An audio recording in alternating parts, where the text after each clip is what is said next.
কি রে মা, এত রাত হয়ে গেছে, তুই এখন না ঘুমিয়ে কি করছিস?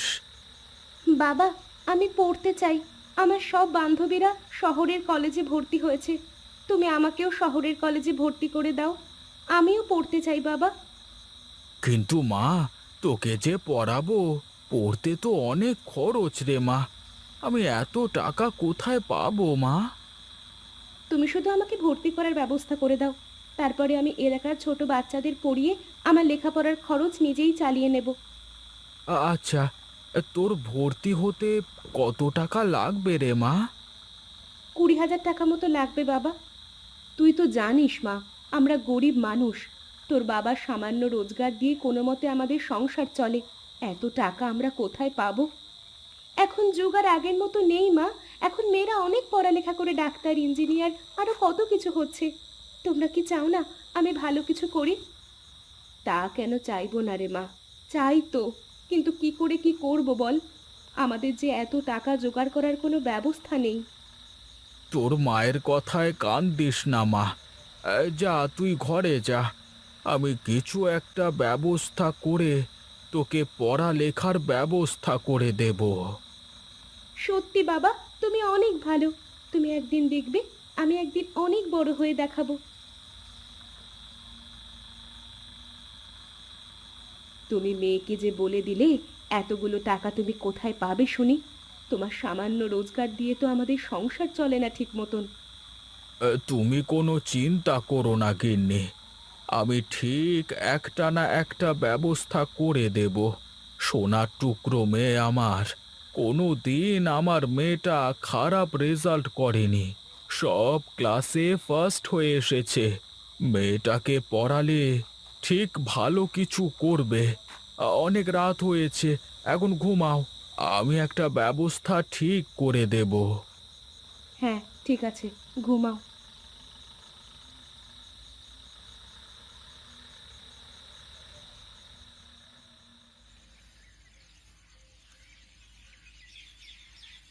যাই, দেখি মেয়েটার ভর্তির কোনো ব্যবস্থা করা যায় কি না।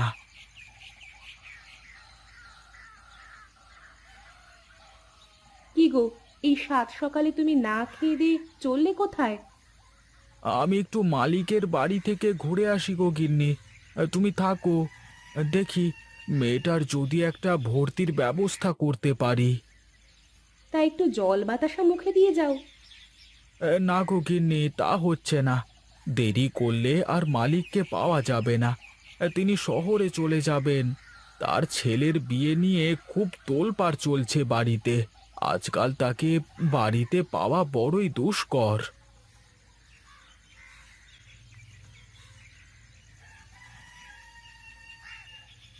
তা ঘটক সাহেব, কোজি অবস্থায় আপনার আমাদের সব দাবি মেয়ে পক্ষের পূরণ করতে কোনো সমস্যা হবে না তো?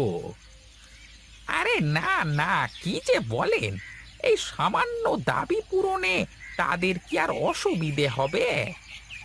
তাহলে তো কোনো কথা থাকলো না। তুমি বাকি কাজ শেষ করে ফেলো। আমি আজ ছেলেকে সাথে করে শহরে যাব, বউয়ের জামা কাপড় আর গয়না কিনতে, বুঝলে? কিরে গোপাল, তুই এই এত সকালে এখানে কি করিস? আমার কিছু কথা আছে আপনার সাথে জমিদার বাবু। হ্যাঁ হ্যাঁ, যা বলবি জলদি বলে ফেল। বুঝছিস তো, আমার একমাত্র ছেলের বিয়ে, আমি অনেক ব্যস্ত। জমিদার বাবু, আমার কিছু টাকার খুব দরকার ছিল। এখনো তো মাস হয়নি রে, এখন টাকা লাগবে মানে? ঠিক বুঝলাম না তো। বাবু, আমার মেয়েকে তো দেখেছেন, অনেক ভালো ছাত্রী আমার মেয়ে, সব ক্লাসে একদম প্রথম হয়ে এসেছে। ওকে ওকে কলেজে ভর্তি করতে 20,000 টাকা দরকার। আপনি যদি আমাকে টাকাটা দিতেন, বড়ই উপকার হতো আমার। মেয়েদের এত পড়িয়ে কি হবে শুনি? তার থেকে আমি একটা ভালো ছেলে দেখে দিই, মেয়েকে বিয়ে দি দাও, বুঝলে? আমার মেয়েকে বিয়ে দিই না ঘরে রেখে দিই, তা আমি দেখে নেব, তুমি চুপ থাকো। আহা গোপাল, রাগ করছিস কেন? ও তো তোর ভালোর জন্যই বলছে। তা মেয়ে বড় হয়ে গেলে তো তোকে বিয়ে দিতেই হবে। এটাই তো নিয়ম। কিন্তু আমার মেয়ে তো অনেক ভালো ছাত্রী। আমার মেয়ে এখন বিয়ে করতে চায় না, আমার মেয়ে পড়তে চায়। তাহলে এমন জায়গাতে বিয়ে দাও যারা বিয়ের পরে তোমার মেয়েকে পড়াবে, বুঝলে? তাহলে তো মিটেই গেল। প্রয়োজন পড়লে আমি নিজে দাঁড়িয়ে পাকা কথা নিয়ে নেব যে বিয়ের পর ওরা তোর মেয়েকে পড়াবে, বুঝলি? তাহলে ছেলে দেখা কি শুরু করব, গোপাল? না না, আমি বাড়ি গিয়ে আমার মেয়ের সাথে কথা বলে দেখি আমার মেয়ে কি চায়। দেখেছেন মোড়ল মশাই, আপনার মুখের উপর কথা বলে। আরে সে নিতান্তই ওর ব্যাপার মতিন। মেয়েটা গোপালের, গোপাল যা ভালো মনে করে তাই করুক। আমি বা ওকে জোর করব কেন? আমি তো জোর করতে পারি না। কি গো, এত তাড়াতাড়ি চলে এলে যে? কাজ কি হয়েছে? টাকার কোনো ব্যবস্থা কি করতে পারলে তুমি? না গো গিন্নি, কোনো ব্যবস্থা করতে পারলাম না। ঘটকের সাথে দেখা হয়েছিল, সে বলছে মেয়েকে বিয়ে দিয়ে দিতে। কিন্তু মেয়েটা তো এখনো পড়তে চায়, ওকে এখন বিয়েটা দেওয়া ঠিক হবে না। হ্যাঁ তা ঠিক, কিন্তু ঘটক বলছিল যে যাতে বিয়ের পরে আমার মেয়েকে তারা পড়ায়। এমন ছেলে পেলে তো ভালোই হতো, কিন্তু এমন ছেলে কি পাওয়া যাবে? আমার মেয়েকে ডাকো, ওর কাছে শুনে দেখি ও কি বলে। পারু মা, পারু মা, এদিকে আয় তো। কোথায় তুই?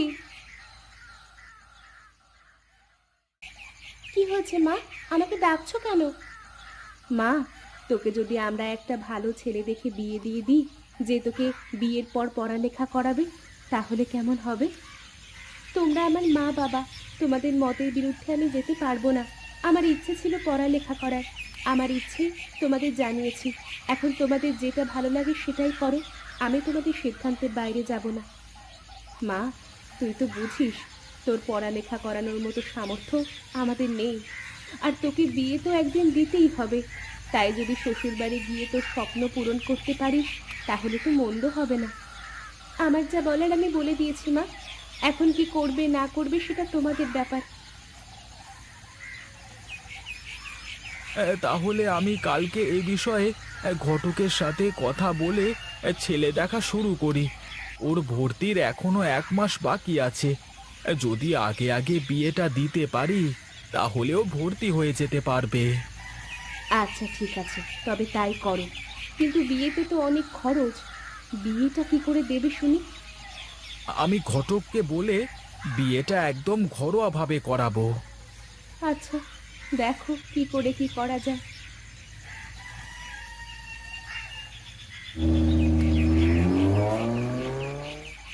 চিঠি এসেছে, চিঠি। এ, দেখ তো মা, কে এলো বাড়ির গেটে।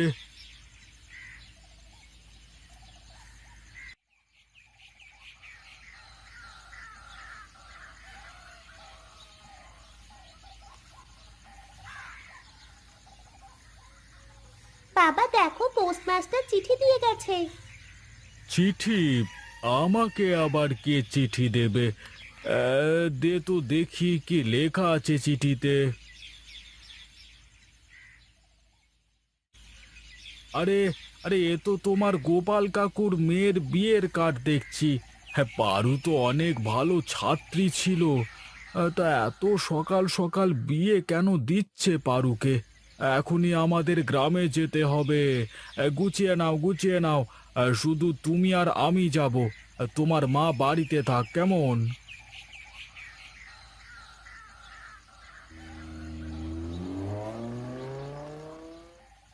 আরে কানাই, তুই এসেছিস তাহলে? আমি মনে করেছিলাম তুই আমার মেয়ের বিয়েতেও আসবি না। সবার আগে তুই আমাকে বল, তোর মেয়েকে এখন বিয়ে কেন দিচ্ছিস? আর বিয়ে দিচ্ছিস তো দিচ্ছিস, তাও আবার ওই নিধিরামের সাথে? হ্যাঁ, এছাড়া আমার আর কিছু করবার নেই। মেয়ের তো ইচ্ছা সে লেখাপড়া করবে, কিন্তু মেয়েকে পড়ানোর সামর্থ্য আমার নেই। আর ওরা আমাদের কথা দিয়েছে মেয়েকে বিয়ের পর পড়ালেখা করাবে। এই তার কোনো দরকার নেই, মেয়েকে এখন বিয়ে দিস না। তুই এক কাজ কর, পারুকে আমার সাথে দিয়ে দে, ওর পড়ালেখার সব ব্যবস্থা আমি করে দেব। কিন্তু কোনো কিন্তু নয়। কেমন আছো কাকু? ছুটকি, তুই কেমন আছিস? আমরা ভালো আছি। তোমার কি বিয়ে হবে আপু? না মা, তোমার আপুর বিয়ে হবে না। তোমার আপু আমাদের সাথে গিয়ে ডাক্তার হবে। কি রে মা, তুই যাবি না? কিন্তু এই দিকের কি হবে? তুই যা মা, আমি এই দিকটা সব সামলে নেব।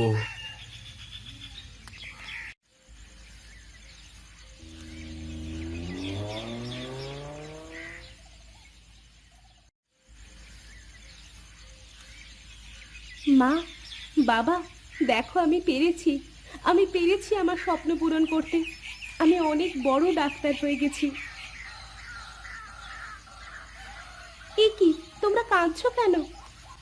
এ সুখের কান্না রে মা, এ সুখের কান্না। তোর এই উপকার আমি কোনোদিনও ভুলবো না রে কানাই। আরে আমি কোনো উপকার করিনি তোর, একবারও আমার মেয়ের মতো। তাই আমি আমার দায়িত্বটা পালন করেছি। আমার জায়গায় তুই থাকলে তুইও এটাই করতিস। যাই হোক যাই হোক, তোর মেয়েকে আর ওই টাকলার সাথে বিয়ে দেওয়া লাগবে না।